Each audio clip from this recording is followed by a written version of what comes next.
Hey there. So I'm gonna do a video update on my progress. I really don't like talking about myself. Always makes me feel weird, but there are quite a few people reach out to me, ask me what I'm doing, how I'm training, PED use, things like that right now. So I figured I'd go over it with you briefly. Hopefully, it's helpful in some instances. If you have questions, let me know.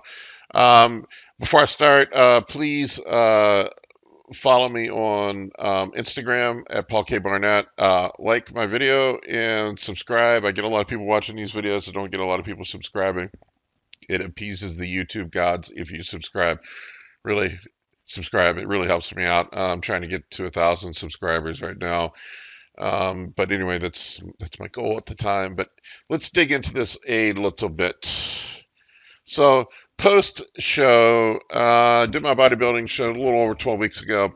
Uh, my fasted weight at my check-in with my trainer Justin Harris last week was 259 pounds. My walking around weight's like 265, 270, depending on how much I've eaten and how full of poop I am for the day.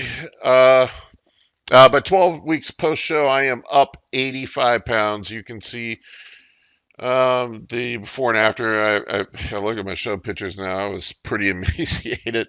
I definitely over dieted. Got my body just kind of ran away from me at the end. Um, I got way too lean. So don't be too impressed by the 85 pounds up. I should have been heavier at the show.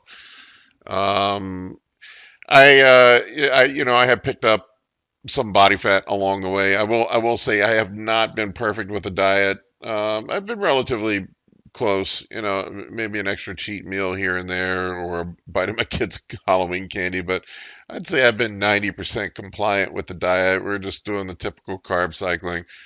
I have other videos up about the carb cycling diet. I don't know if people are that interested in the diet portion of it or not, but right now I'm doing 2 high days per week with about 800 grams of carbs, or roughly thereabout.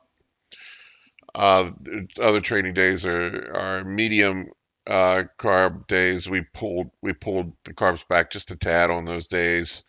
Right now I'm doing the math in my head: 200, 300, 450 grams of carbs on the medium training days, and on my low days it's 300 grams of carbs. I do eat a fair amount of carbs. I can seem to get away with it. It keeps me nice and full. As you can see, I'm pretty full right now. Uh, my face looks like it's about ready to explode. I don't know what it is about my head, but when I'm in size mode, my head looks swells up like a medicine ball. It's I get the fat head disease. Uh, I hate talking about this stuff because I don't know. It makes me uncomfortable. But anyway, I'll share it with you. PED usage right now. I just finished a cruise. I cruised for about 6 weeks, I think, on just 250 milligrams of test, 4 units of GH, and 10 milligrams of tamoxifen. It was just, honestly, that's when I put on the majority of the size that I put on after the show, was just cruising. I think we eked as much as we could out of the training and the diet, and I had a fairly productive cruise. It just goes to show you, you don't need to take a ton of shit. This is just hormone replacement therapy, essentially. Um, you don't need to take a ton of shit to grow. It's just, it's unnecessary for your health. I mean, you want to push. Sometimes there are times you want to push, but you can't get big if you're sick. That's kind of my philosophy. So I used that time. My blood work was pretty fucked up after the show. I definitely overdid it for the show. Lesson learned. I will not repeat that mistake the next time. Less is more. And so I used this time to get healthy, and my body paid me back by growing. I am week 3 of a blast. We're probably planning on doing a blast for probably 12 to 14 weeks. It should be wrapped up sometime late, mid-January. I'm going to take a cruise break then again and start contest prep in late February for a targeted show in June.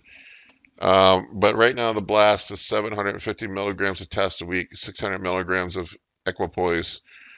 I am taking 12.5 milligrams of exemestane every other day. Primarily, I've had a little bit of a gyno flare up. You can actually see it in my picture on my right pec. I've had gyno surgery twice. I don't know how this shit just keeps fucking coming back. But I have, I seem to have shrunk up this nub, but I've got like a marble-sized nub in my under my right nipple. It's so fucking annoying after having surgery done a couple times. I am super sensitive to anything that aromatizes. I probably should have went with something drier like Primobolan, but Primobolan's typically fake, so I'm kind of scared to use Primobolan. But anyway, so 750 milligrams of test, 600 milligrams of EQ. I think are pretty moderate doses for my size. Um, 6 units of GH every day. I put a video up recently about GH. I find that anything more than 6 units just causes my blood sugar to get out of whack, and I get achy, and my hands go numb, shit like that. So I just don't find it productive. Human log on the high days is needed. I'll do a video about insulin at some point. Health indicators. I had my blood work done a couple weeks ago. I check my blood pressure every day and my pulse every day, fasting glucose every day. Blood pressure is 120 over 80 on average, sometimes lower, sometimes higher, but that's just kind of about where it runs between 120 over 80, 120 over 75. And considering my size, and I am carrying some water that's pretty decent. Resting pulse has dropped since the show, I guess because of removing the stimulants, but my nighttime pulse is about 62 right now, low 60s. It seems to be where it bottoms out. I don't really get much lower than that. Being almost 50 years old and over 250 pounds, I think that's pretty solid for the resting pulse rate. Fasting glucose been a little higher than what I would like, but I've gotten it down. It went nuts after the show. I'm pre-diabetic or borderline diabetic. Diabetes runs in my family.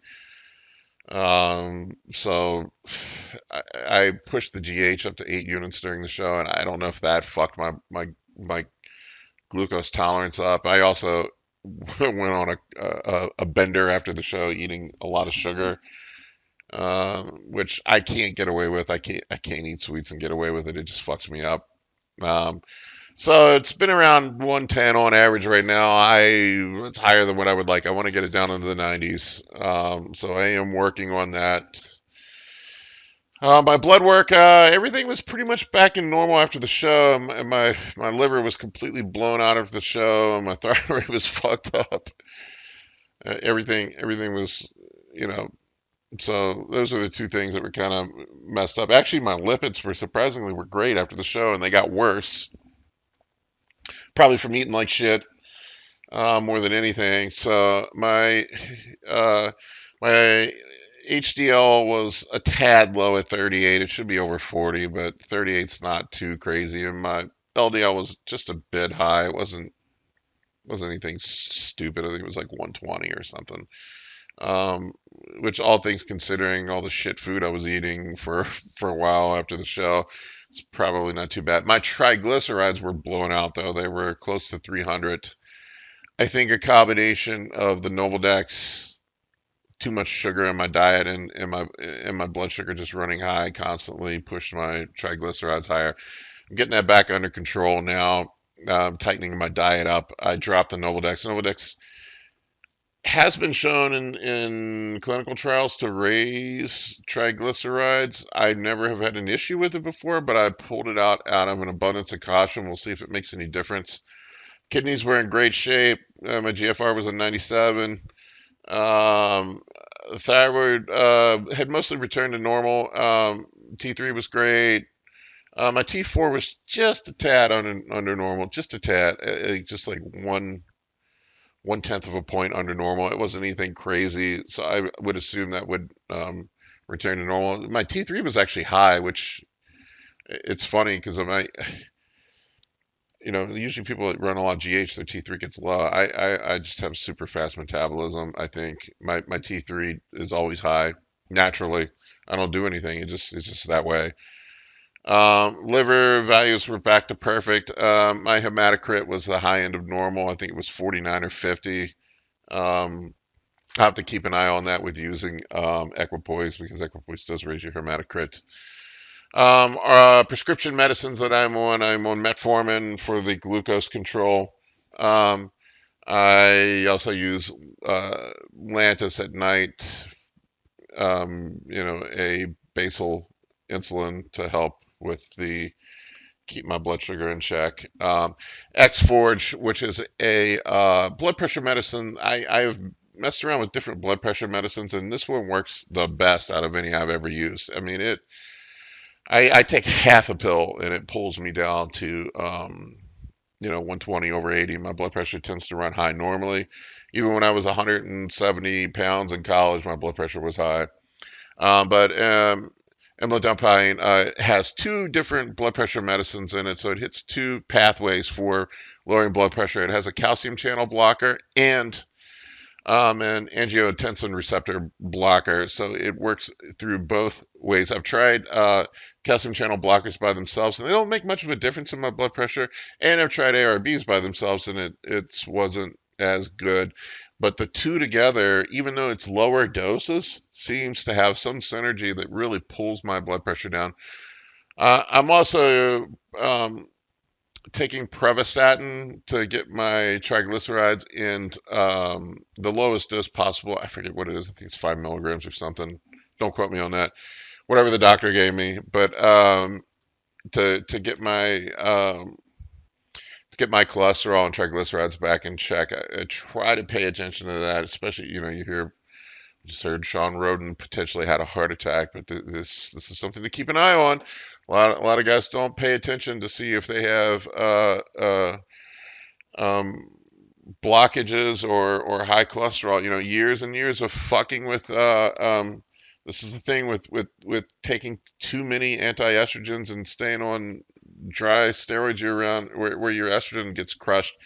After a while, it'll take an effect on your lipids and can cause you to have a blockage and potentially a heart attack. Just something to keep an eye on. I don't know why guys will take tons of gear, but they won't they won't take a statin to lower their cholesterol. It just makes no fucking sense to me. If the low dose ones do help, and they pretty much have, I mean, in my experience, no very, very minor side effects, if any at all. Training, I have another video up on training if you want to check out and see how my training looks, but I'm doing a high volume periodized training. It's a Renaissance periodization style training, where we ratchet up the volume over a 5 to 6 week period and then pull back to resensitize and then keep ratcheting up. Push weight up where it makes sense, but this is probably the lightest I've ever trained. This is more high rep, high volume style training. I did have my shoulder's been bothering me. I have a shoulder that has a partially torn labrum in it. It's an old jujitsu injury, and every once in a while my shoulder would just pop out of socket, and it popped out of socket when I was doing chin ups. So now it hurts when I do any kind of shoulder pressing or bicep curl. So I've had to go light on the shoulder presses and just kind of train around it. That's the thing with injuries. A lot of times people will just give up when they get an injury and don't train at all. Just work around it. Don't do shit. I have a simple rule. Trainer I worked with in the past told me this, and actually one of my buddies, an exercise physiologist. If it hurts, don't do it. It's that simple. You can work around just about any injury. Hell, I was back in the gym 2 days after I had my ACL surgery done. You can do upper body. Not saying that was smart, but just something to think about. You can work around just about any injury. Don't give up. Keep working. Anyway, thank you for watching my video. If you have any questions, please let me know in the comments section. Please like and subscribe. If there are other videos you'd like me to make, let me know as well. I'm open for suggestions. And follow me on Instagram at Paul K. Barnett. Thanks.